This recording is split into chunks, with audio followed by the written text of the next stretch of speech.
Yeah, I think especially when I started getting into contests, you kind of know if you want to compete, you know the formula that this is what these people are going to be doing. This is what you kind of need to do to be able to place. This is what you need to do if you need to be able to win. So I think it's just being competitive, wanting to win, and kind of reverse engineering, where's the goal and then how are you going to get there? I remember later with Shaun White, and like the thing that blew my mind was his ability to beat everyone at 80%. Right. So like when you're watching him on TV and you're like, oh, he's got to land this run and blah, blah, blah. And he's like, it's a run he's done 1,000 times and he can land it in his sleep. Right. So it's like, to the spectator, it's like, oh my gosh, it's so much pressure. But for him, he's like, I could show up at Breckenridge and do it first try. Right. So I think it was always that aspect of like trying to get your tricks that dialed that you can just pull them out, unlock and land them. Obviously I was no Shaun White, but it's like that, I think that formula. And that's if you wanted have that as your path, right? Because you could film, there's like millions of avenues that you could express yourself through snowboarding. For me, it was just, I loved contests. So if you're going to do it, you might as well do it. And that was just kind of my philosophy behind it. And there's an interesting thing that Teddy and me were talking about in his episode about the money aspect of snowboarding and how that's changed. Now, you would think snowboarding's become like just a mega sport, an Olympic sport. It's on everything. I don't think there's a single big brand that hasn't used snowboarding in their marketing. But back then, that wasn't the case. The companies didn't use snowboarders unless they were edgy, like maybe Mountain Dew a little bit later started using snowboarding. But the thing that was different is back then, pro athletes actually got paid pretty significant contracts. And the contest, I mean, whether it be the US Open or any of the contests back then, the paychecks were big. Can you just spend just 2 seconds talking a little bit about that dynamic? And I always like to say it's just because they valued the riders. I just feel today a pro snowboarder probably can make a lot, but it's very difficult to get to that level because there's so many other good riders that are willing to throw themselves and just break themselves for free just to get attention or get a free board, where that wasn't the case back in the day. So I just want to take a second and talk about the money aspects and what that looked like in your career. Yeah, I mean, it's definitely changed a lot. I think the dynamics of it have changed. I was probably part of the last generation to really make decent money. There's definitely people like Travis Rice and Shaun White and like call it 5 people in the whole industry that really make money. But I think back when I had it, there was definitely a middle class, for lack of better words, right? Like that's a good way to say it.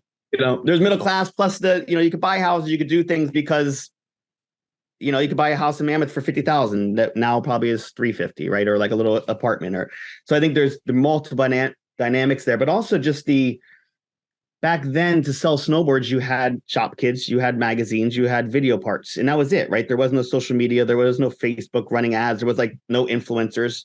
So I think what you saw for both athletes is the same thing I think you saw for just even call it Billabong, Quicksilver, core brands, where like the influence of the brand, I think, went away to where there's a lot more influences in things that consumers can buy into and take influence from, where it diluted really the pool of snowboarding. So yes, snowboarding as a sport is still very popular. It's at the Olympics. Yes, it's at X Games. But as far as the actual culture, or not culture, but the money that supports it is not really there, right? Like the budget for pro team riders is probably 10% of what it was when I was pro.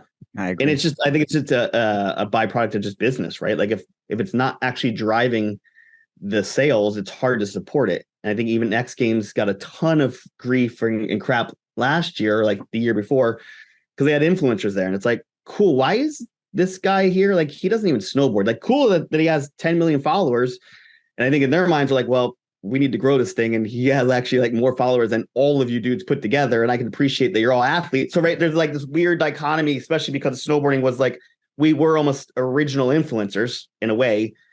But it is just, I think a lot of those dynamics have changed to where it's really hard to make money as a pro athlete unless you almost tap into being an influencer, right? And tap into those avenues, which are also great. Like back in the day, you had to be blessed in. You had to be like the cool guy, or like if you couldn't film with Dogger or 2 other people, you were kind of asked out. So like now it's, if you got gumption, homies with some cameras, iPhones, you can make a name for yourself. So I think it's like anything, it's looking at it with more of a, I won't say growth mindset, but like, how do I seize the opportunity that's at hand? Not get caught up on what things were, but just, hey, if you want to play. That's why I look at it. Yeah, I love that. Definitely it is an element of just going out and playing. And, I know the two of us stumbled upon something, and I think a lot of athletes are always looking for that. We stumbled upon Molson.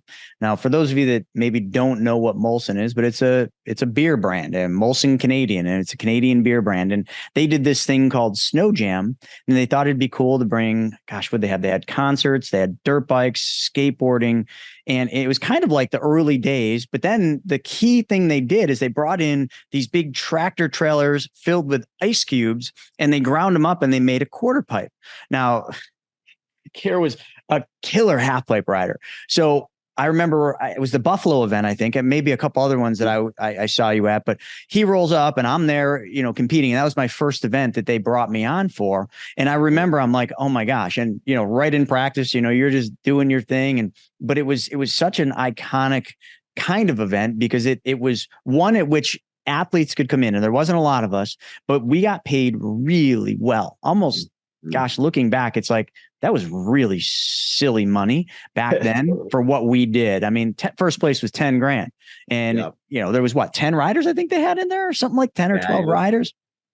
It was, like you said, it was magical. It was, I mean, in a lot of other places did it, like even like in Whistler, like these like summer sports festivals, right? And like you said, it bringing in kind of the snow into the summer. And but yeah, it was one of those magical times where like you said, there's 10 people there, you show up, you land a trick, and if you did well, you make 10 grand, right? And then if you have sponsors that match it, you make more. And it was just, my wife was also Canadian at the time, so it was like, right, she was from Toronto, so there's one in Toronto, there was one in Buffalo, and they were all over. And just the culture of it was insane for the people coming to watch and for us participating.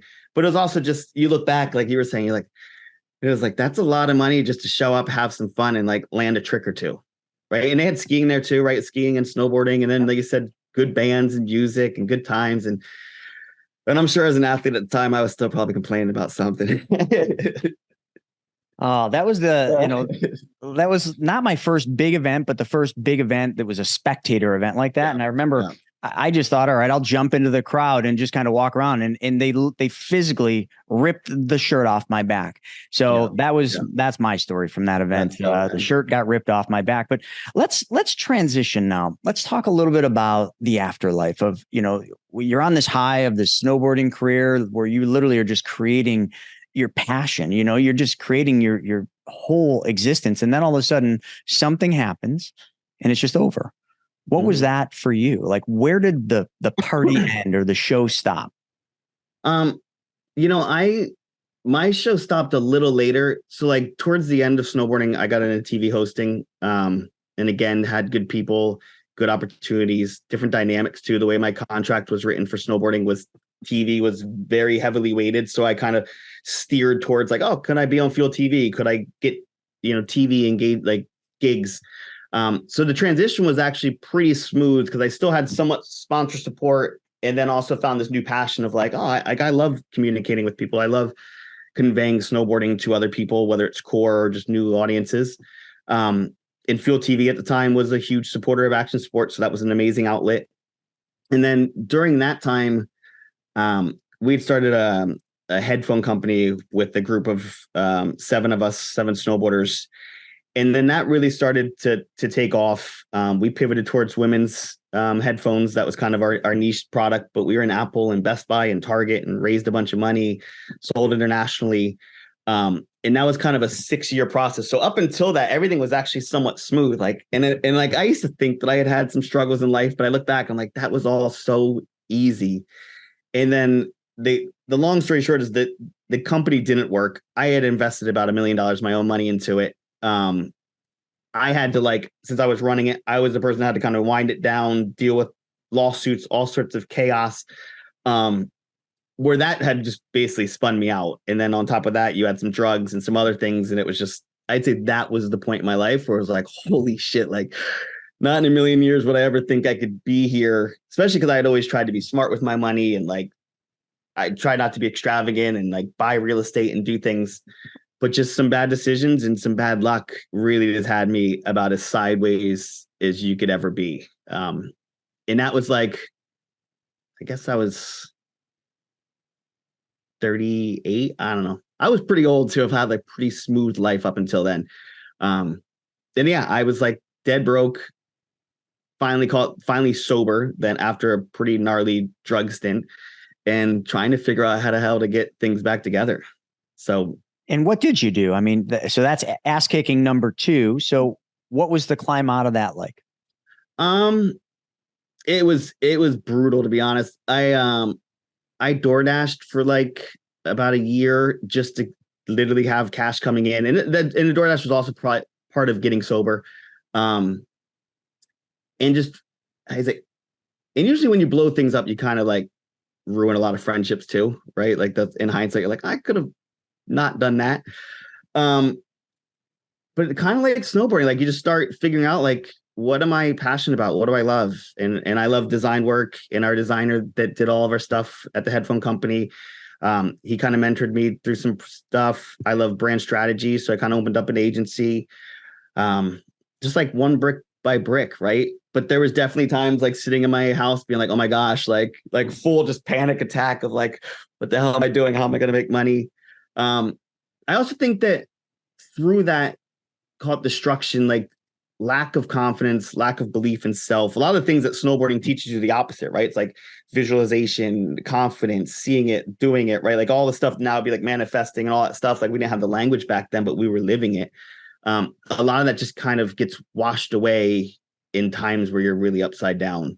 So really just kind of falling into things that had worked before, not exactly the vehicle, but just kind of more the process of driving. Maybe it's not snowboarding, but now, and maybe it's business. That was kind of the rebuild. Found a new girl. She's amazing, was able to like be my rock and help me build confidence back up. And yeah, it was long.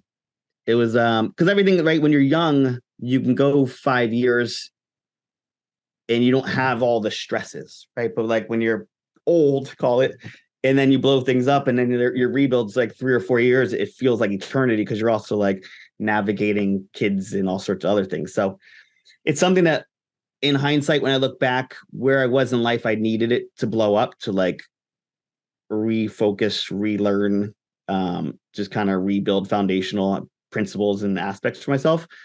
But it's still something I wouldn't wish from my worst enemy.